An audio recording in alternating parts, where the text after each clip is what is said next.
So in the massage therapy world, in our intake, we have to do our soap notes, right? We have to take a subjective point of view, which is from the client. We're asking questions.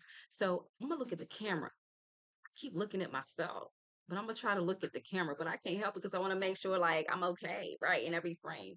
So subjectively speaking, we ask questions to get information from our clients, right?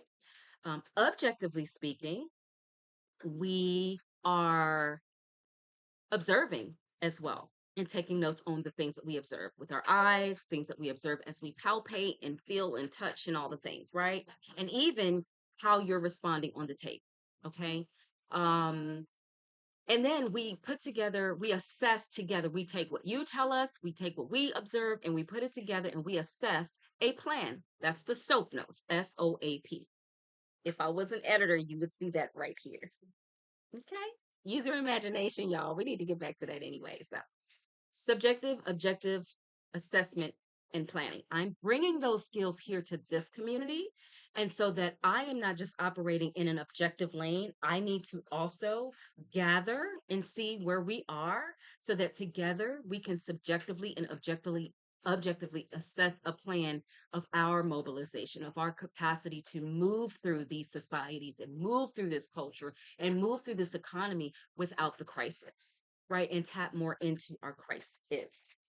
From crisis to Christ is. Let me finish talk about that a little bit. So as we address the fear or um yeah, we could say fear in some aspects, right? Of the things that maybe are so for example, going back to the Jenga tower.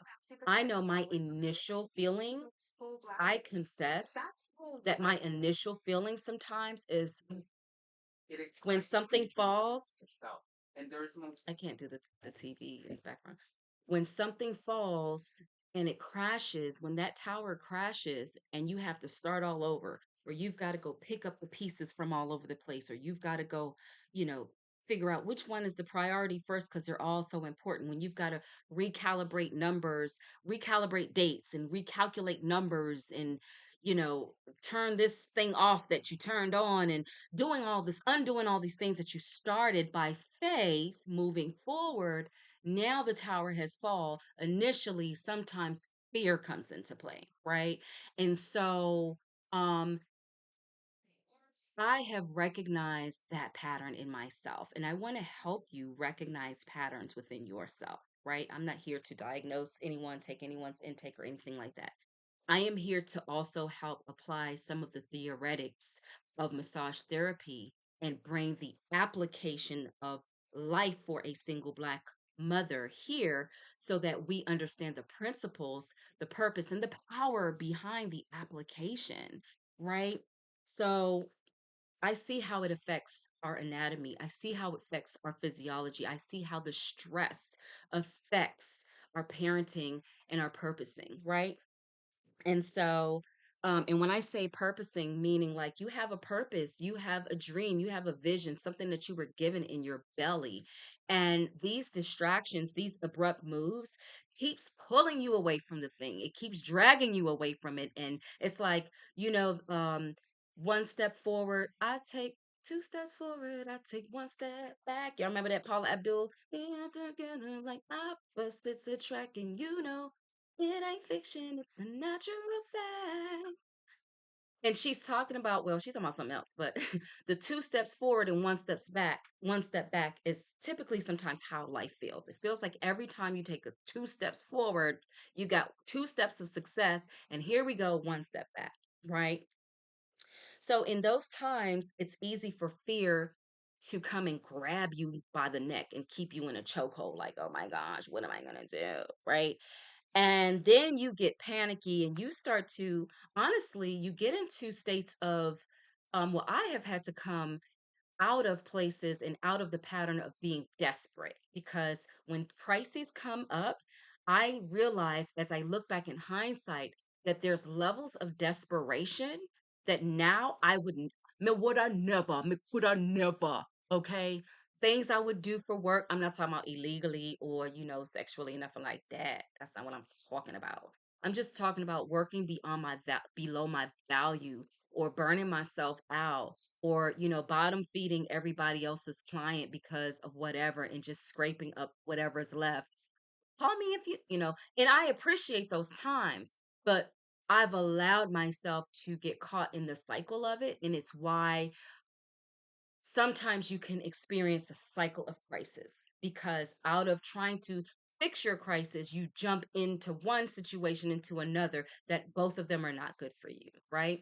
And so while it may fix a financial problem in that moment, it's not helping with your physical recovery, or your mental recovery, or the time with your children or your child, or to build that dream that you've been dreaming. All of that takes away from it.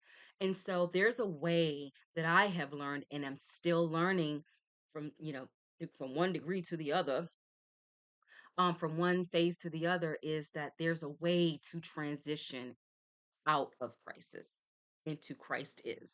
There's a way to come out. There's a way to experience, excuse me, without losing your marbles, right? And doing the next stupid thing that, or the next thing that's going to cause you more hardship later, right? The thing that comes with interest that you had to subscribe to because you needed help right now. Oh my gosh, right? So, so that's that. And so again, I want to come on here to teach and to learn together how we can address the fears that we experience, maybe the anxieties, the stress, some of the tension that we experience, and then start to get some understanding, right? Because without understanding, what are we doing? We got all this knowledge and no understanding, all this experience and no understanding, right? And we understand the aspects of our nervous system, okay, its structure, its function, and how it all ties back into the slaying of the crisis, right? So that you're not in the cyclical place of, I need help, I need help. Now, I am going to do this. This I can do.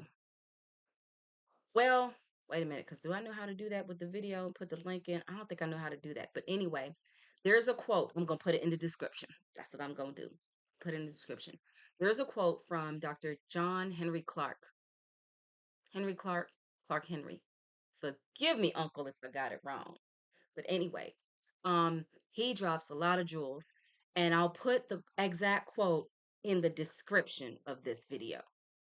But it was something to the effect of, we have, in other words, if I were to paraphrase, I would say this based on how I understood it instead of just reciting it. We were never intended to be in this place where we have to be asking for help, needing help, um,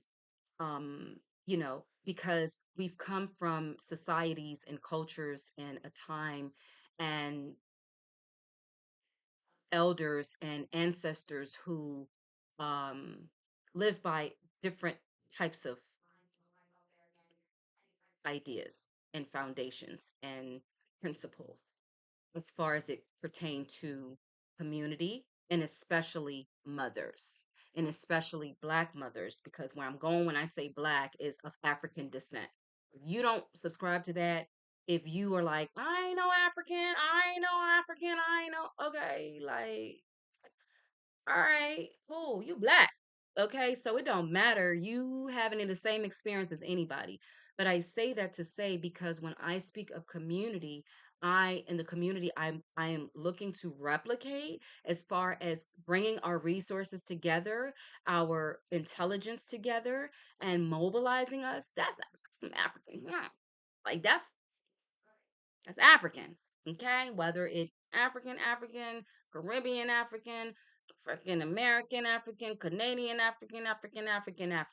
That's where I'm going with it. Now, I ain't no Pan Africanist or Pan American. What do they call it? Pan African. I don't subscribe to y'all. When I say I don't subscribe to no groups, no names, no titles, no nothing. So when you hear me say certain phrases that may come out of these communities, it is not in a, do not assume that I belong to any of them. Okay, no shade, no shade, no shade. Do y'all think? Do y'all think? All right. But I'm not really into the aesthetics of Pan Africanism. I um really want to put some real motion to this ocean. So anyway, those are my notes. That's my download. I'm gonna go back to detangling my hair, and if another download comes, I will. But in the meantime, I'm gonna upload. Y'all saw what I did there. I'm gonna upload this video so that you have a clear understanding of who this is for, who it's not for, and where I'm really going with this. And I think that even in my journey, I'm okay with saying that there's still a figuring out happening. It's still revealing itself, right?